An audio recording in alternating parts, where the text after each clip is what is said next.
Oi, agora deu certo. Ah, que bom, demorou, hein? Mas é porque tá difícil aqui mesmo. Até o Emanuel entrou atrasado, olha só. Olha que ele tá aqui do meu lado. Boa noite, Jéssica. Então agora vamos começar. Vocês me permitem fazer a oração final? Tenho que pedir perdão a Deus esse atraso Inicial, no caso. inicial. Eu falei final? Falou. É por causa do tempo, já confundi. Então vamos orar. Querido Pai Celestial, ó Pai amado, envolva-nos em Teu amor. Teu amor é a essência do universo e nos abarca a todos, tocando o coração daqueles que têm humildade para querer te ver e te ouvir através da alma. Estás em nossos corações, nos sentimentos que colocaste em nós a partir da criação, pois somos imagem tua. Busquemos nessa imagem o que temos de melhor e voltemos os olhos para tudo que é bom. Amemos toda a tua criação, pois tudo é obra tua, exceto o mal do homem.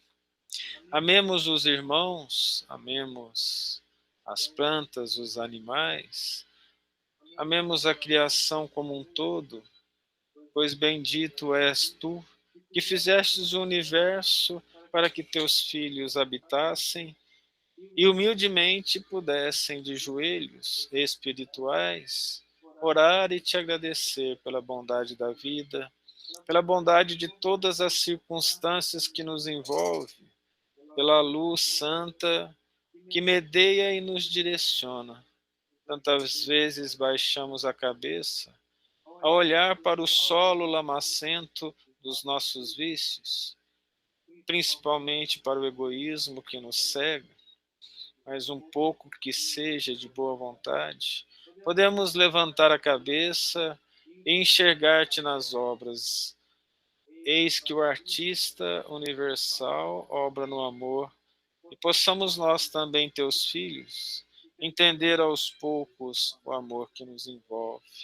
E em amor, humildade e gratidão, pedimos a proteção para começarmos a estudar mais uma vez a tua obra, na simplicidade das crianças humanas, iniciando o caminho da evolução, mas cuja senda, pelo entendimento simples, sabemos que é da maior parte de felicidade.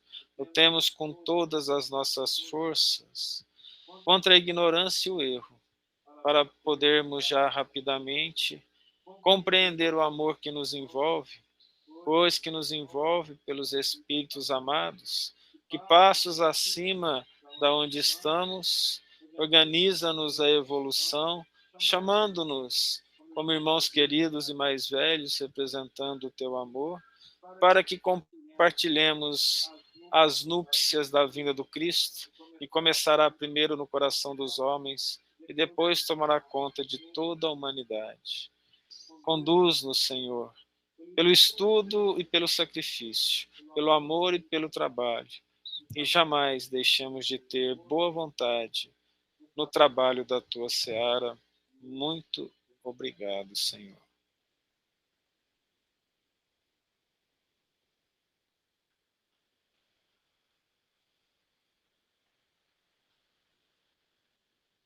Questão 130 do Livro dos Espíritos. Todos vendo? Sim, Sendo errôneo a Sim. opinião dos que admitem a existência de seres criados perfeitos e superiores a todas as outras criaturas, como se explica que essa crença esteja na tradição de quase todos os povos? Fica sabendo que o mundo onde te achas não existe de toda eternidade, e que, muito tempo antes que ele existisse, já havia espíritos que tinham atingido o grau supremo. Acreditaram os homens que eles eram assim desde todos os tempos.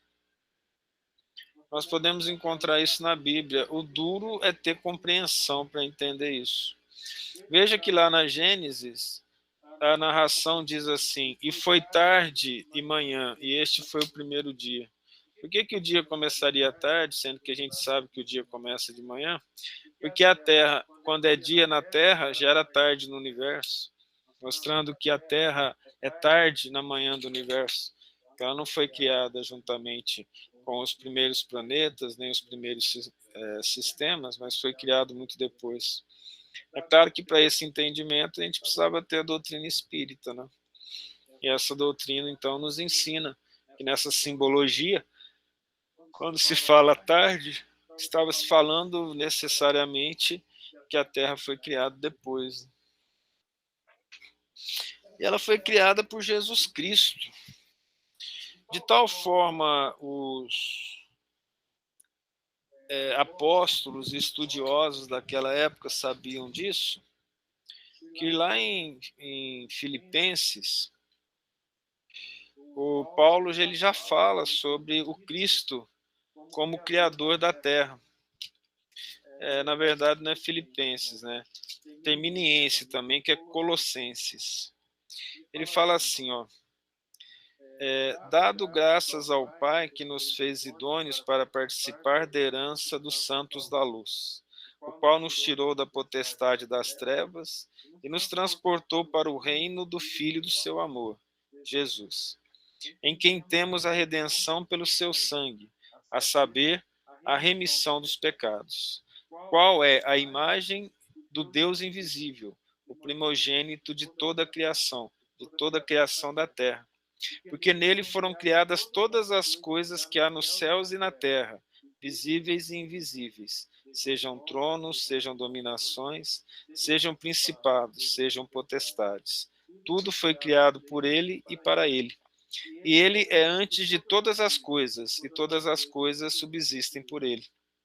Ele é a cabeça do corpo, da igreja, é o princípio e o primogênito dentre os mortos, para que em tudo tenha preeminência, porque foi do agrado do Pai que toda a plenitude nele habitasse. Com as luzes da doutrina espírita, esse capítulo 1 dos Colossenses, do versículo 13 ao 18, mostra para nós claramente que Paulo já sabia que Cristo era o governador da terra e que ele havia criado a pedido do Pai.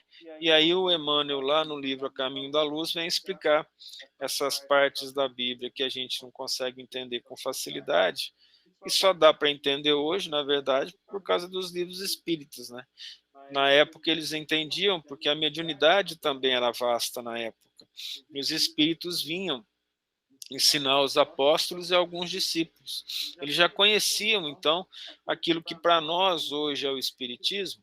O Espiritismo primitivo foi no cristianismo primitivo. Eles recebiam essas revelações dos Espíritos. Não podiam contar isso para os homens. Como é que você vai contar uma informação tão profunda dessa para os seres daquela época? Eles precisavam ensinar tanto para aqueles que eram da época dele, tinha inteligência como as deles, estou falando daqueles que vieram do sistema de capela, quanto para os filhos da terra, que éramos nós, seres ignorantes, e que, evidentemente, tinha imensas dificuldades para entender toda essa ciência divina, né? Sejam todos bem-vindos, os que entraram agora, que eu não falei, tá? Então, dentro disso, nós sabemos que essa situação da criação da terra, o governador e o criador, foi Jesus e aqueles que com Jesus criaram também os chamados Cristos, que habitam o sol.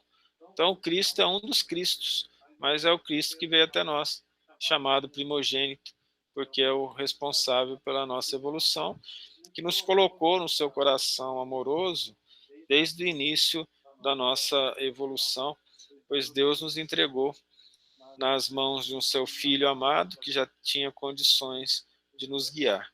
Nós seremos então guiados pelos Cristos até sermos Cristos, né? Até chegar a Ele é difícil, onde nós nos encontraremos no infinito, mas até lá nós vamos ser conduzidos pelo exemplo dele. Só é possível entender a mente de um ser quando você chega a ter uma mente idêntica. Não tem como entender o Cristo que não seja sendo um Cristo. Então nós vamos estudar o Cristo até ser Cristo, pelo menos. Aí depois que ultrapassarmos o limite de Cristo, Aí, evidentemente, o Cristo também já vai estar lá mais acima e vai continuar nos guiando. Mas para entender o que ele trouxe para a Terra hoje, né, há 2000 anos, a gente vai precisar de milhões e bilhões de anos de evolução para compreender Nosso Senhor. Então, a riqueza dessas leituras ela é imensa. A gente não sabe nada, né? Uma gotinha no oceano quase infinito. Alguém quer lembrar algum comentário, alguma coisa? Carlos, me veio aqui assim, que não é só esses 2000 anos, né?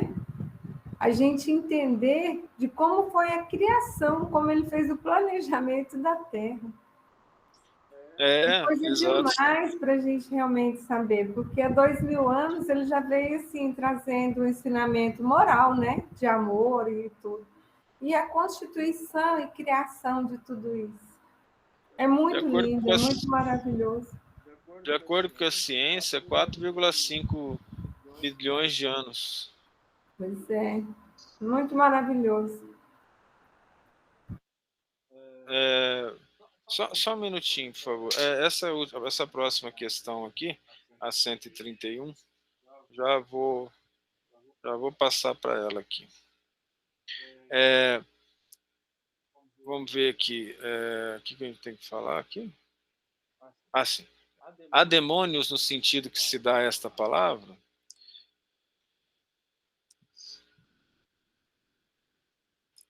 Se houvesse demônios, seriam obra de Deus.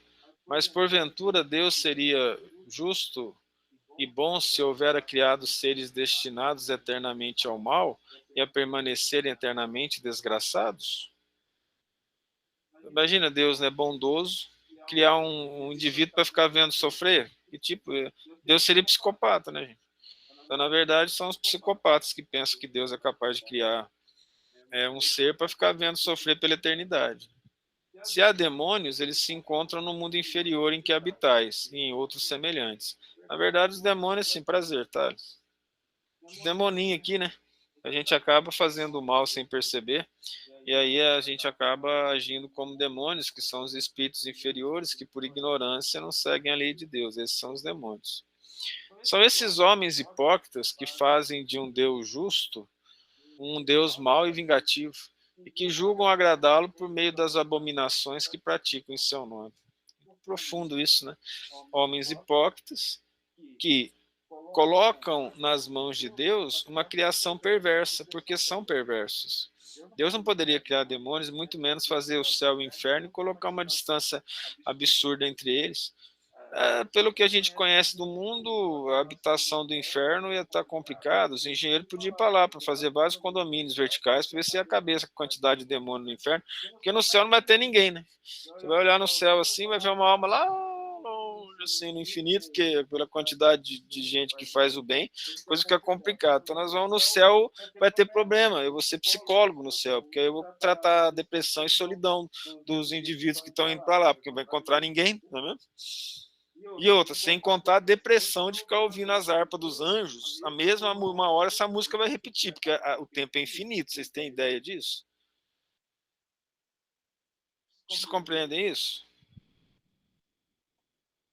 Vocês têm ideia do que é ir para o céu, por exemplo? Quantos por cento tem que acertar para ir para o céu? Tem o pessoal que fala que basta se arrepender.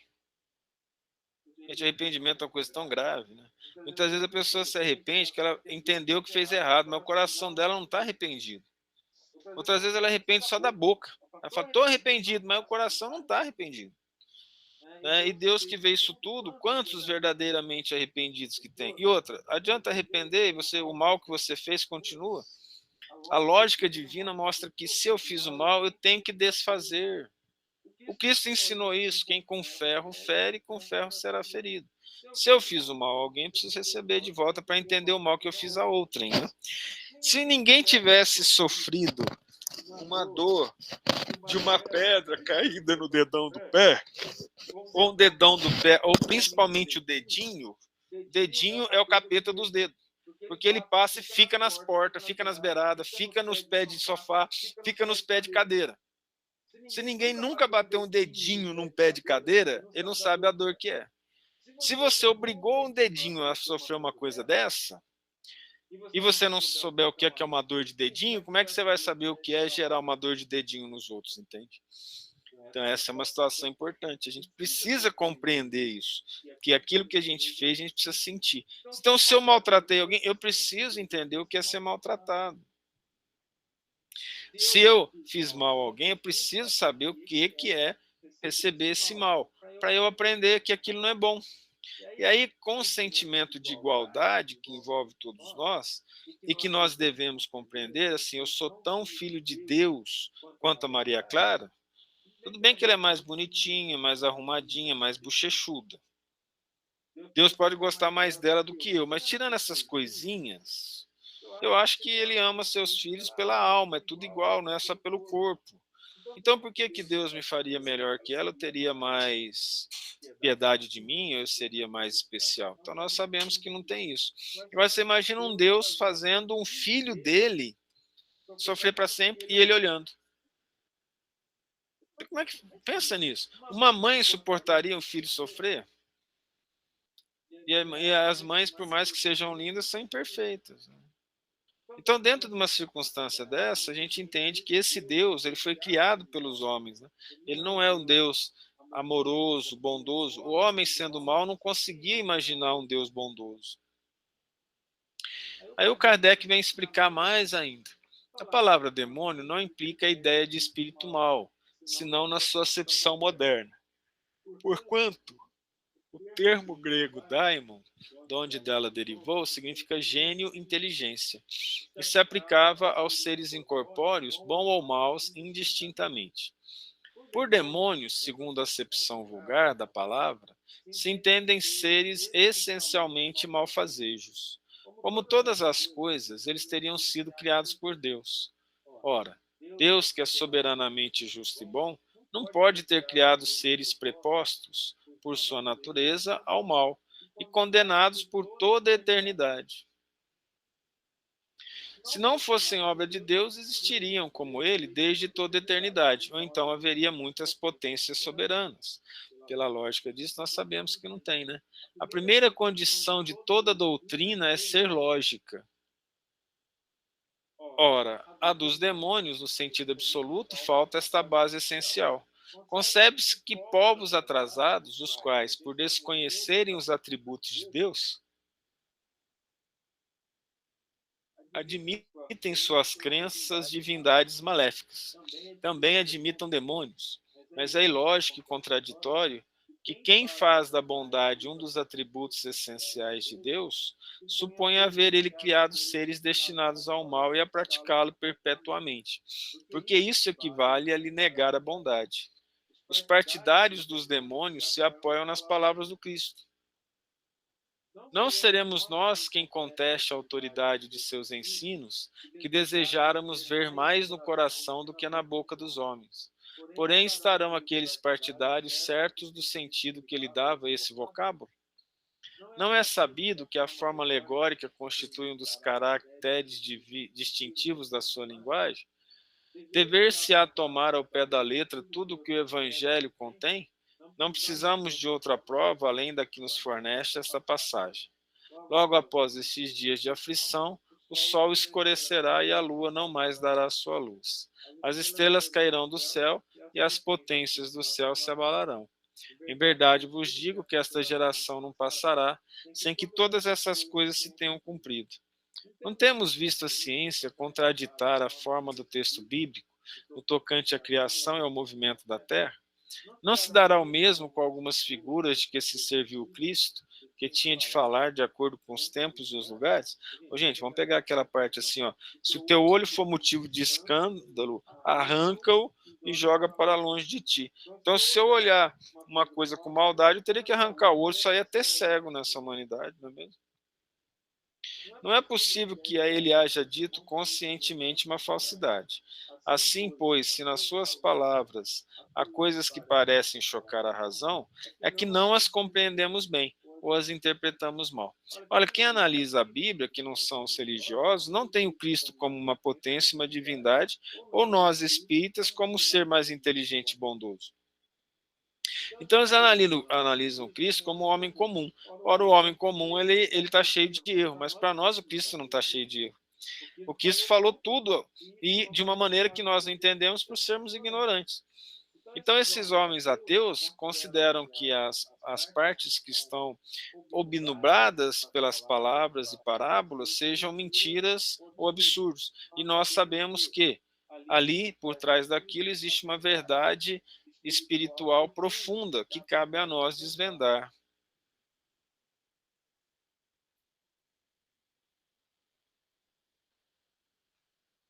Os homens fizeram com os demônios o que fizeram com os anjos. Como acreditaram na existência de seres perfeitos desde toda a eternidade, tomaram os espíritos inferiores por seres perpetuamente maus. Vai comprar pizza?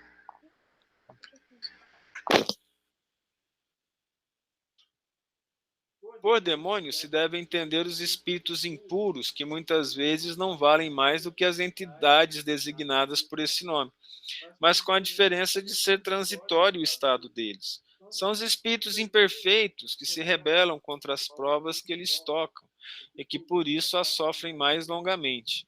Porém, que a seu turno chegarão a sair daquele estado, quando o quiserem.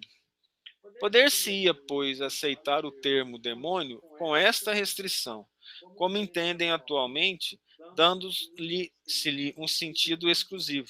Ele induziria em erro com fazer crer na existência de seres especiais criados para o mal. Deus não faria isso. Satanás é evidentemente a personificação do mal sob a forma alegórica. A palavra Satanás ela vem do hebraico, que significa inimigo.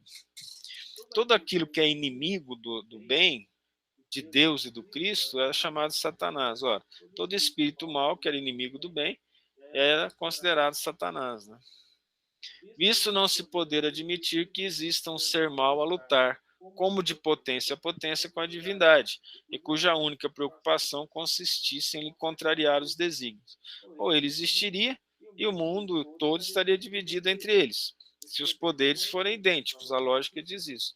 Mas se ele é obra de Deus, como é que Deus ia criar alguém para brigar com ele toda a eternidade? Nem o ser mais bobo faria isso. Como é que Deus faria?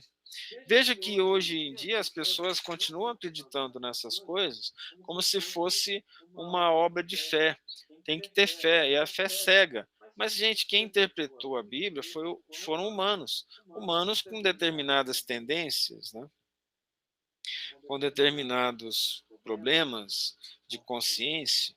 Que ser humano não tem defeito? Então, partindo do pressuposto de que a gente tenta entender com lógica e com humildade, tentando errar menos, nem todo mundo tem essa consideração. Então, muitas das interpretações feitas por homens são interpretações infelizes, equivocadas, né? Como precisa de figuras e imagens que se lhe impressionem a imaginação, o homem pintou os seres incorpóreos sob uma forma material, com atributos que lembram as qualidades ou os defeitos humanos.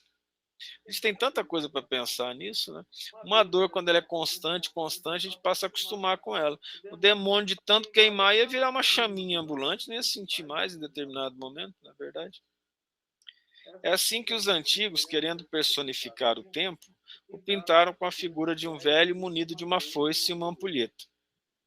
Representá-lo pela figura de um mancebo fora contrassenso.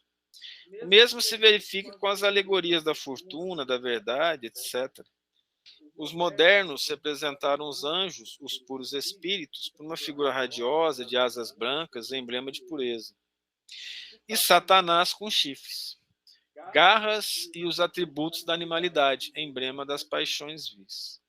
Gente, só lembrar de uma coisa, assim, quando eu fui criado, assim, as pessoas lá da roça, que eu vim da roça, elas achavam assim que as pombas, elas eram criações especiais de Deus, as brancas. Mas as escuras não era tão especial assim, né? E olha que as escuras, algumas eram bem mais bonitas. E, por exemplo, pardal, ele era praga, então você podia matar pardal. Se você tinha um estilingue, os mais velhos falavam assim, ó, só joga em pardal, tá? Porque pardal é praga, mas não joga nas pombas, não. Uma coisa interessante, como se houvesse uma separação, que Deus fez uns bichos maus só para a gente bater, para poder satisfazer a nossa gana de violência, né? E deixou os outros bonzinhos para a gente admirar e tratar bem, não é mesmo? O vulgo que toma as coisas ao pé da letra viu nesses emblemas individualidades reais, como vira outrora o Saturno na alegoria do tempo. Tudo bem até aqui? A gente tem muito material para pensar, não é? Se a gente pensasse. A gente costuma pensar quando as pessoas falam com a gente? A gente costuma aceitar. Vamos lá, vamos abrir o jogo, vamos falar mal de professor agora. Os professores gostam daquele aluno que fica questionando? Não, né? A Maria Clara falou isso nessa idade. Com toda a experiência de vida dela, ela falou isso com essa idade. Mas fala aí para mim, o pessoal experiente, o aluno, o professor gosta daquele que fica assim, mas o que é isso? O que é isso? Claro que tem uns chatos, eu não estou falando desses. Estou falando daqueles que questionam com inteligência. Muitos não gostam, porque ele também é questionado. Só que a gente tem que aprender a questionar. Adianta a gente ter uma educação sem pensar, que aquilo que já está escrito nos livros, bastaria não ser um computador. Ou seja, guardar as coisas. Pode falar.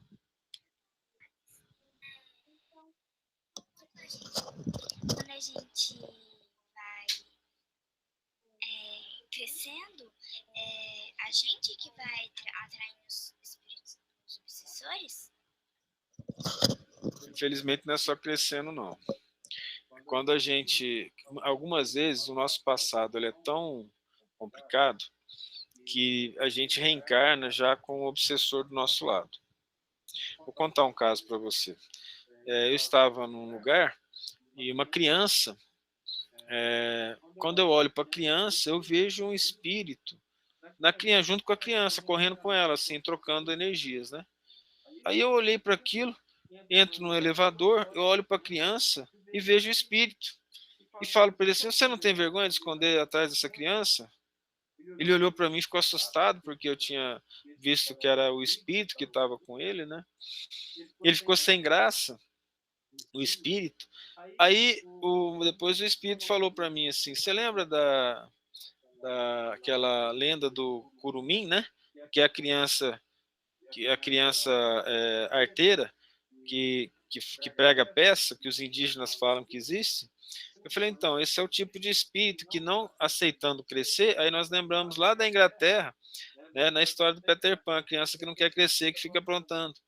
Pois é, esse espírito é um espírito já com condições de enxergar as realidades da vida, mas ele prefere se tornar uma criança. E juntando com essa criança, ele sente as vibrações da criança, age como criança, aprontando junto com a criança.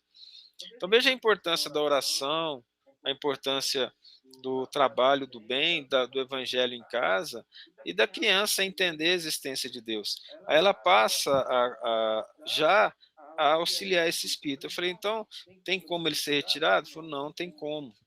Não agora. Ele precisa crescer com esse rapaz até cerca de 18 anos de idade. Eu falei, por quê? Foi porque os pais impediram esse espírito, juntamente com o menino, dele estudar na vida passada, tirando dele a chance de crescer em termos intelectuais. Então, os pais vão ter que educar os dois agora, a criança material e o obsessor dela, até que ele entenda a realidade e por ele mesmo vá embora ou permaneça, dependendo aí do trabalho que está sendo feito. A bondade de Deus, ela chega em todos os lugares, são coisas que a gente não sabia, né? Nem tudo é contado para a gente em todos os livros. Ali eu fiquei um pouco assustado com o que eu tinha visto, com a informação. Interessantemente, esse espírito, depois de algumas orações, ele ficou menos agressivo, ele ficou mais ameno, foi possível conversar com ele, e a criança ficou mais amena também, porque os dois trocavam pensamentos como se fosse um só. Então, quando algumas vezes, o que a gente chama de obsessor, é na verdade um espírito que não é tão bom, mas que é muito amigo da gente. E a gente gosta tanto dele que a gente faz quase a vontade dele, porque a gente pensa do mesmo jeito. Então, quando nós falamos obsessor é todo aquele que tenta impor para a gente uma ideia e uma ação. Acontece que a gente aceitando, a gente acaba sendo amigo do obsessor e não faz muita força para fazer com que a gente faça coisa errada, não, porque a gente gosta. Então, nós espíritas temos normalmente a tendência de culpar os obsessores pelos nossos problemas. Mas obsessor nenhum cria um vício. Ele usa o vício que nós temos. Se nós gostarmos de fazer errado, ele não vai nem fazer muita força. Entende? Então, algumas pessoas, devido aos problemas do passado, porque mesmo uma criança como você já foi um espírito adulto numa outra vida. Agora, graças a Deus, você esqueceu. Esquecer é uma benção. Entendeu? Tem coisa que a gente faz que você é muito novinho. Que vou pegar aqui o pessoal mais idoso aí da minha idade, para cima ou para baixo. Não tem umas coisas da vida que a gente queria esquecer nessa mesma vida? De tristeza, de dor? Tem? Parece que não. Parece que os obsessores desse grupo, Até a gente que é mais novo. ninguém quer falar comigo. A gente tem esses momentos, todos ouvem, né? Todos esses momentos de tristeza que a gente teve, não quer lembrar nessa vida mesmo. Entendeu? Alguém que nos magoou, para a gente que é mais velho, pode ser um filho, uma pessoa que a gente amava, que desdenhou da gente, fez mal para a gente. Pode ser os pais, que a gente não conseguiu entender as dificuldades deles. Isso nos magoou, a gente queria esquecer. Então, o esquecimento era uma bênção, né? E essa bênção do esquecimento nos auxilia bastante a darmos os passos de não sofrermos tanto. É muito difícil você fazer uma caminhada em sofrimento. Aquele pensamento ruim com você, sabe? Aí Deus nos permite esquecer. Então, quando a gente reencarna, a gente tem a bênção do esquecimento.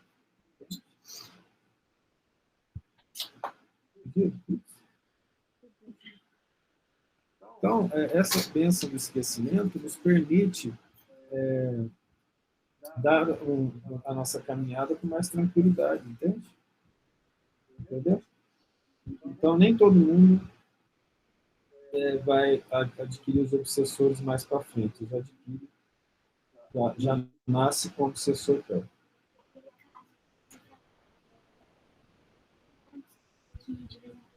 A criança se obsessor. Mas assim, se a criança encarnada toma boas atitudes, se ela quer fazer o bem, o que ela faz?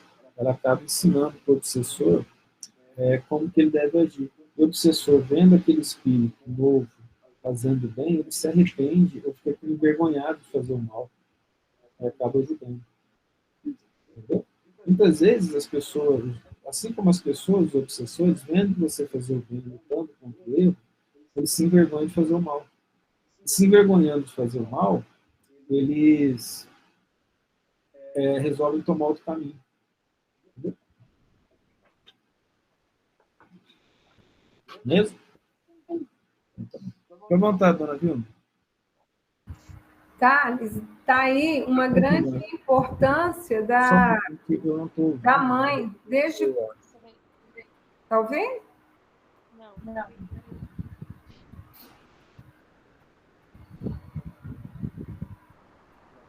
Foi. Não Pode falar.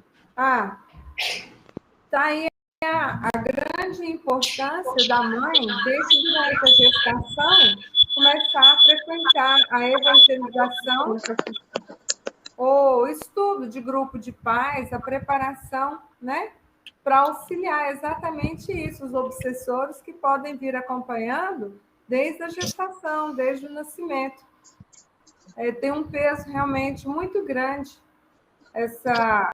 Ela teve endocardite, ela teve assim, ela entrou no hospital num dia, estava com ascite, abriram acharam que era algum problema de ovário, e o fato de ter feito A cirurgia ela enfraqueceu muito e não conseguiu resistir. A endocardite, a chance de sobrevivência é muito baixa, né?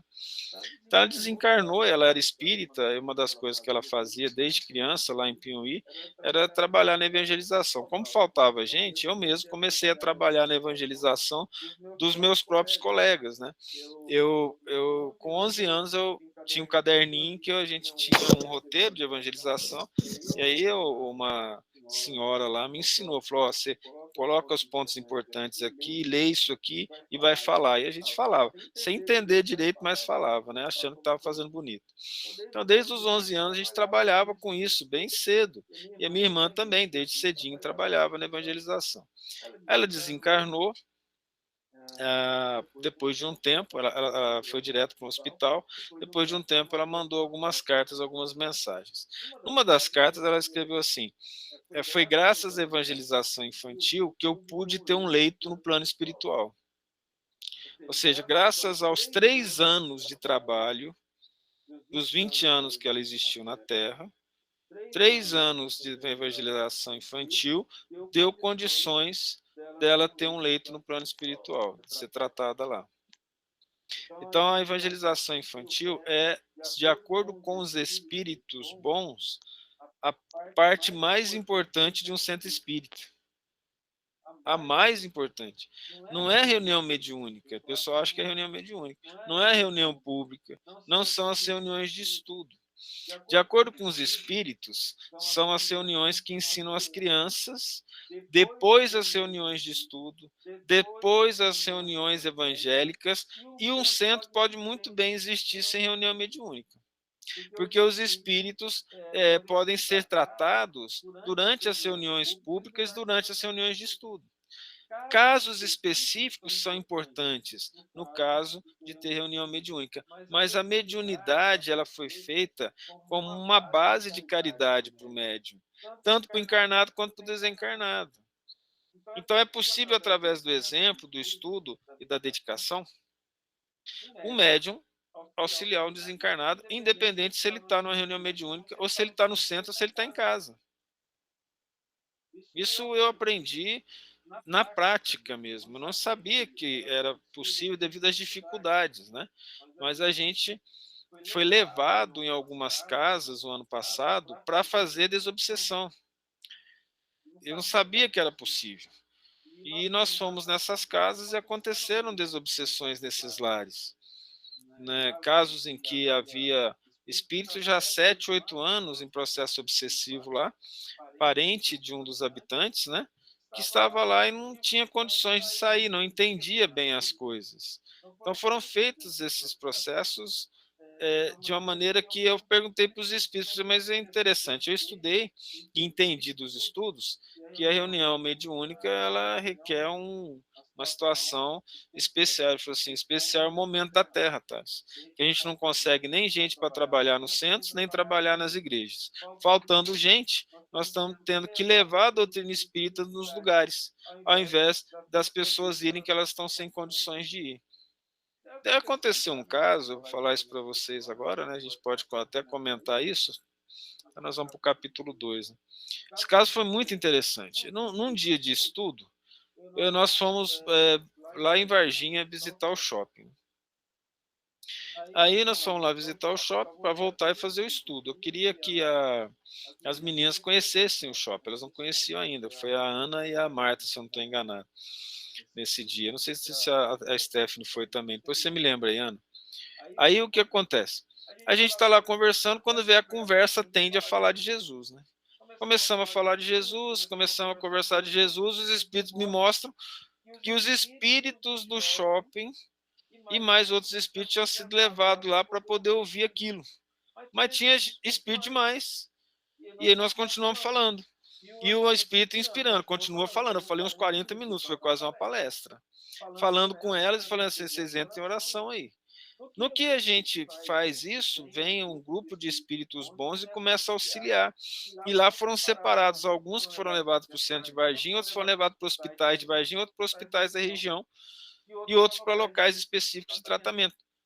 Foi feito um mutirão de auxílio pela falta de gente de trabalhar em centro espírita.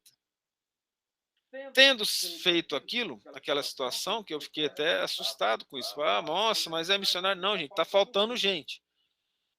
Sabe? É aquela história que fala assim, o indivíduo não está preparado, Deus prepara, porque não é mérito da gente, é falta de gente. Acontecendo aquilo, tendo feito oração, quando eu olho para o shopping, aconteceu um caso interessante. A maioria das pessoas que estavam lá eram pessoas com roupas mais simples. Não eram as pessoas que costumam ir no shopping mesmo. Vocês entenderam o que eu estou falando, né?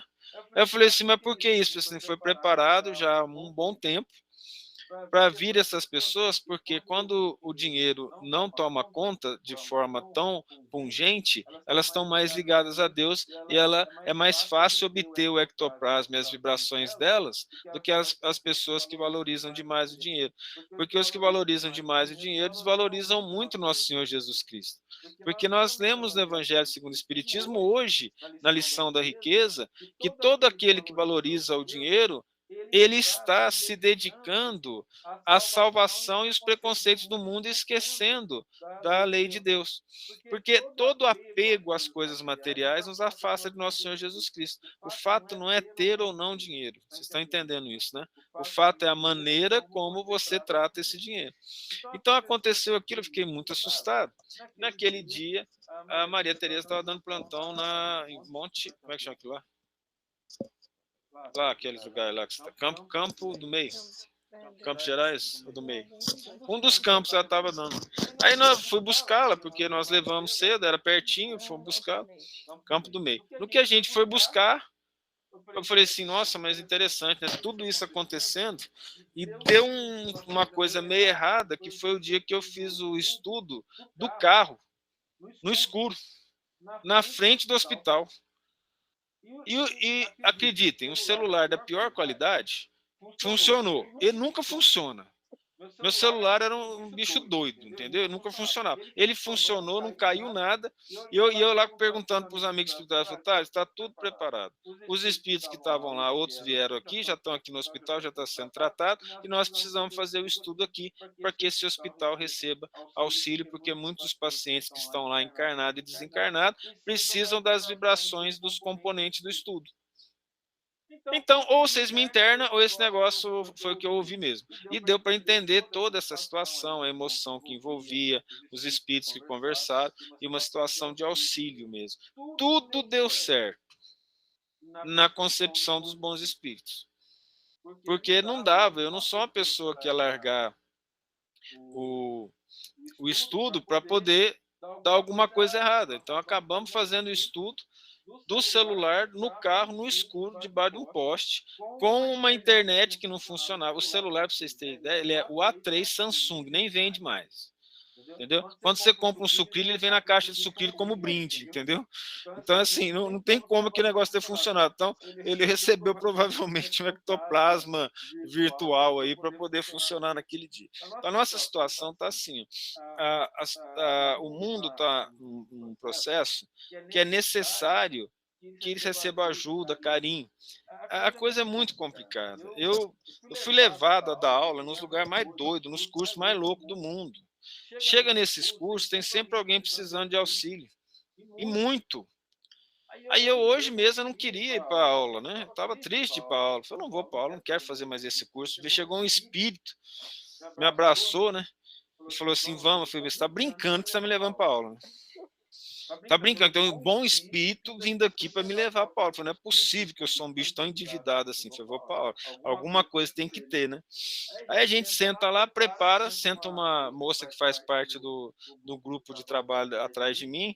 Ela falou assim, eu não pude entrar no grupo antes, que eu estou passando por uns problemas difíceis. Eu falei, pode falar, minha filha, que a gente puder ajudar.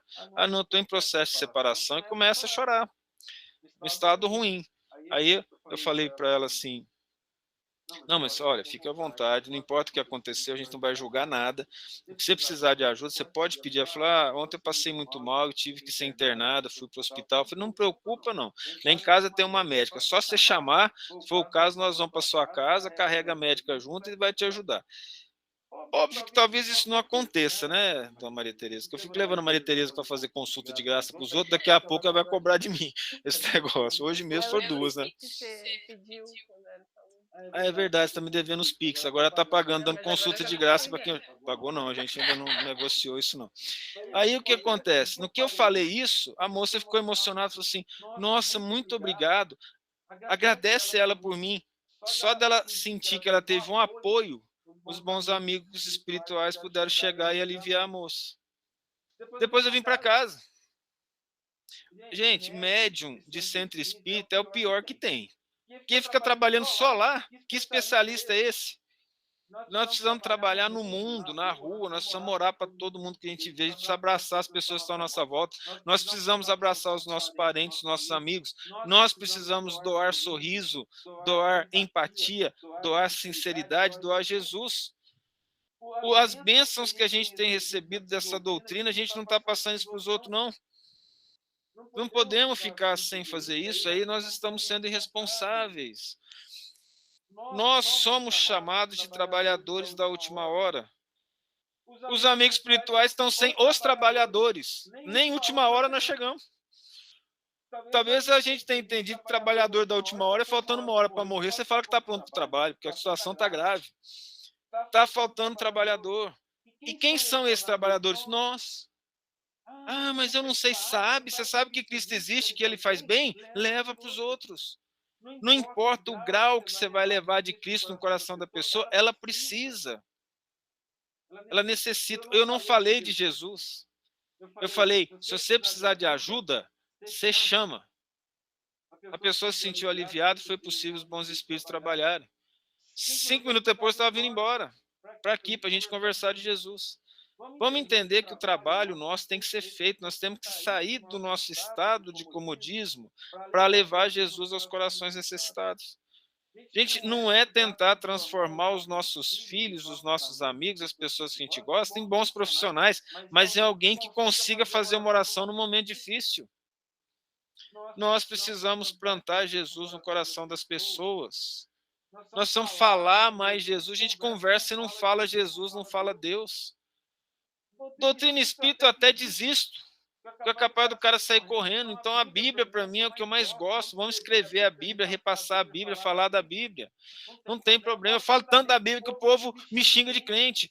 Tudo bem, o que eu posso fazer? Eu falei, xinga de forma de brincadeira, porque para o espírita, né? A pessoa falou, ô irmão, hoje uma senhora falou assim, ô irmão, a gente é cristão, né? Eu falei, somos. Se eu falasse que era cristão espírita, ia ter mais um desmaiado, ia ter que chamar o SAMU. Então, não, vamos ser cristão, não importa. Nós precisamos levar Jesus.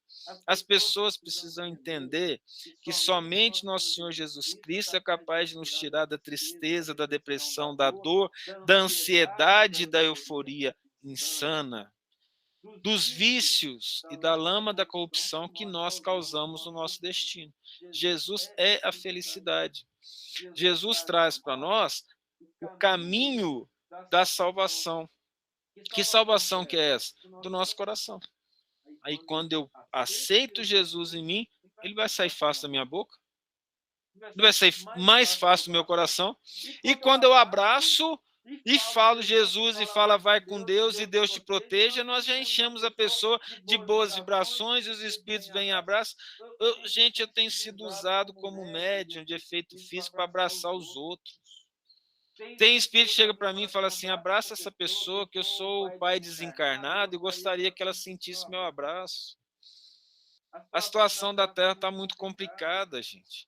A situação da Terra está num ponto em que a tristeza está tomando conta dos nossos irmãos. Se nós que conhecemos o Cristo não iluminarmos a nossa velhinha, a nossa candeia e colocá-la no veleiro para iluminar, o Cristo não vai contar mais com trabalhadores. Na casa de cada um que aceita o Cristo, tem uma luz que representa o candeeiro.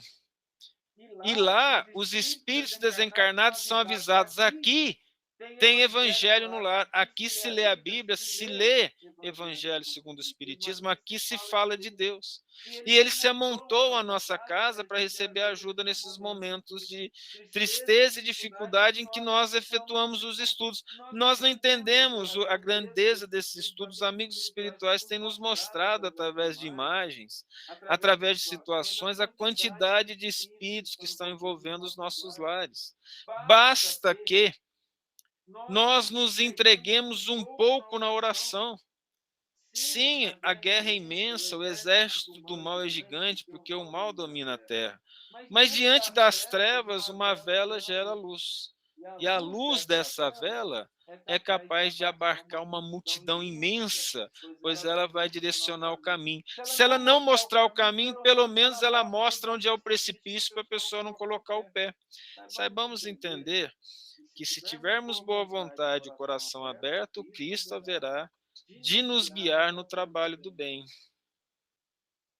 Esse trabalho do bem depende da nossa boa vontade. Depende de colocarmos nosso Senhor Jesus Cristo como a meta da nossa vida. E falar como Paulo, e não mais vivo, Cristo vive em mim. Em Cristo vivo e em Cristo me movo. O Cristo de tal forma assimilou o Pai que diz assim, quando Tomé pergunta, mostra-nos o Pai, o que nos basta? E o Cristo fala, não vês que eu estou no Pai e o Pai está em mim? Vede isso, pelo menos, pelas mesmas obras. Então nós temos a obrigação de estar em Cristo, de nos mover em Cristo. E fazendo isso, nós vamos auxiliar pela presença simples. O silêncio vai ser a ação do bem, se for necessário, mas a palavra bem conduzida é capaz de mudar destinos. Entendamos a nossa obrigação com cada um dos nossos irmãos, filhos do mesmo Pai e iguais a nós.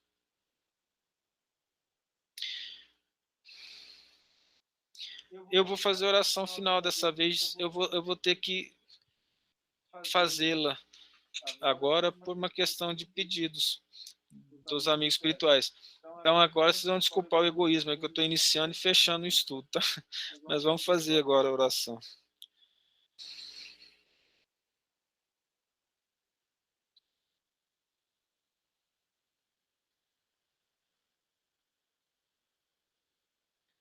Teu nome, Senhor, é suficiente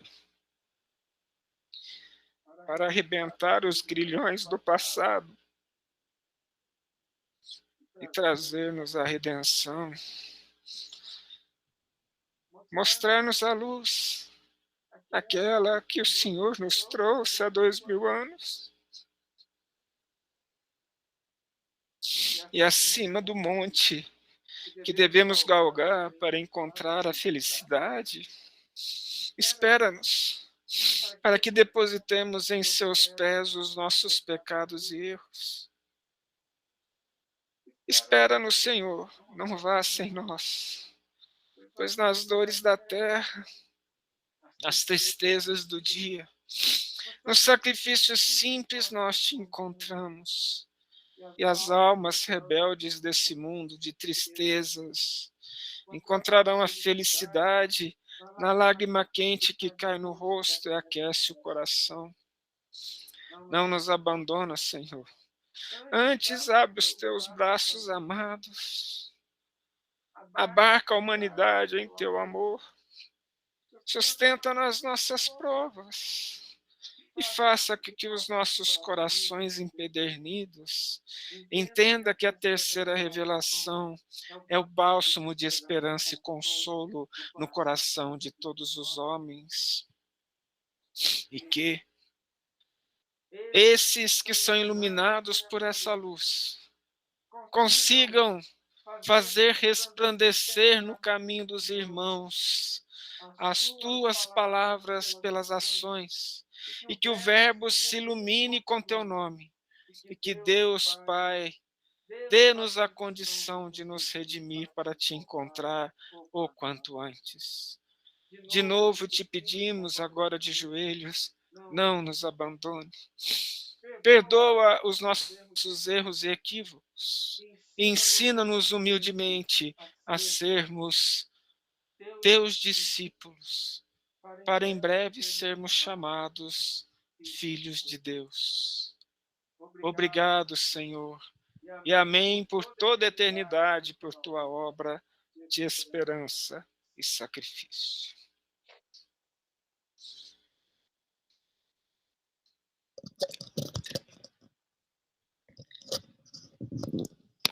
Gente, até sexta. no próximo estudo. Boa noite. Fiquem com Deus. Boa noite a todos. Fiquem com Deus. Boa noite.